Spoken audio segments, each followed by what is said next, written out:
আজকাল দেখি ভিক্ষুকরাও এইসব ড্রেস পরে ভিক্ষা করে। নে আমি অনেক কিছুক্ষণ আগেও একজন কোটিপতি ছিল, কাছের মানুষের বিশ্বাসঘাতকতা আমাকে রাস্তার ভিক্ষুকদের পাশে বসিয়েছে। আমার খুব ইচ্ছে ছিল গরিব মেয়ের সাথে বিয়ে করে সুখের সংসার করব, কিন্তু আমার আশপাশের মানুষ আমাকে সুখী হতে দিল না।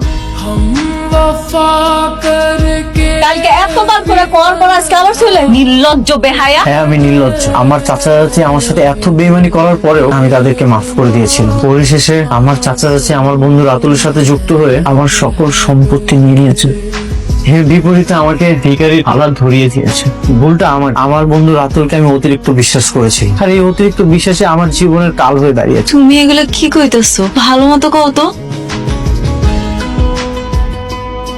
বাবা মা, আমার এখন কোনো সম্পত্তি নেই। আপনাদের তো তাও একটা থাকার জায়গা আছে, আমার তো সেটাও নেই। আমাকে কি এখানে একটু ঠাঁই দেওয়া যায়? মানে তুমি এগুলো কি কইতেছো? আমগো সব বিপদে আপদে তুমি সব সময় পাশে ছিল, এখন তুমি আমগো সাইডে কই থাকবা? তুমি আমগো কাছেই থাকবা। হ্যাঁ বাবা, তুমি কোনো চিন্তা করো না, আমরা তো আছি। তোমার আমরা টাকা পয়সা ধন দৌলত দেখে বিয়ে দিবে। তোমরা আমার পুরার মতো ছিল, পুরার মতোই থাকবে। তোমার ওই বন্ধুরে তুমি একদিন ঠিক শিক্ষা দিবা, তোমার অনেক বড় হইতে হইব। তুমি যদি আমার পাশে থাকো, আমি সবকিছুর সাথে লড়াই করতে পারবো।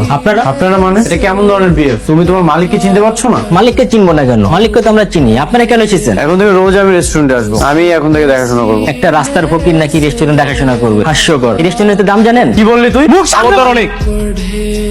আমার স্টাফের গায়ে যদি তুই হাত তোলার চেষ্টা করিস না, সেই হাতটা আমি আস্ত রাখবো। ও তোর স্টাফ মানে? এই রেস্টুরেন্টটা আমার, আমি কিনেছি। ফকিন্নি, তুই কি মূর্খ নাকি? দলিলে সবকিছু স্পষ্ট ভাবে লেখা আছে, তোর স্থাবর অস্থাবর সব সম্পত্তির মালিক আমি, এমনকি এই রেস্টুরেন্টটাও। সি রাতুল ভাই, আপনি ওর বন্ধু না? অনেক আপনার জন্য কি করেন? এই বন্ধুর লগে এত বড় বেমানিটা করলেন। সব নিয়ে গেছেন, নিঃস্ব বানাই দিয়ে রেস্টুরেন্ট অন্তত দেন, যাতে আমরা একটা কিছু করে খাইতে পারি। পরে আমি একটা কানা করে দিব। এত বাসান হয়েন না ভাই, আমার স্বামীর সাথে এত বড় অন্যায় করেন না আপনি। এত বাসান হয়েন না ভাই, রেস্টুরেন্ট অন্তত ফিরত দেন।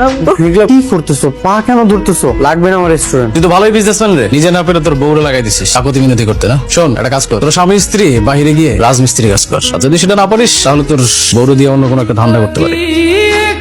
রাতুল, আর একটা বাজে কথা বলে তোর জিব্বা আমি টেনে ছিঁড়ে। তোমরা দাঁড়াই কি দেখতেছো? দাঁড়াও। ওর এত বড় সাহস, আমার মেঘলে কি সব পুলিশ? ফকিন্নি দুইটাকে হাত ধাক্কা দিয়ে এখান থেকে বের করে দাও। সব হিসাব তোলার, তুই আসলে একদিন ফেরত পাবি।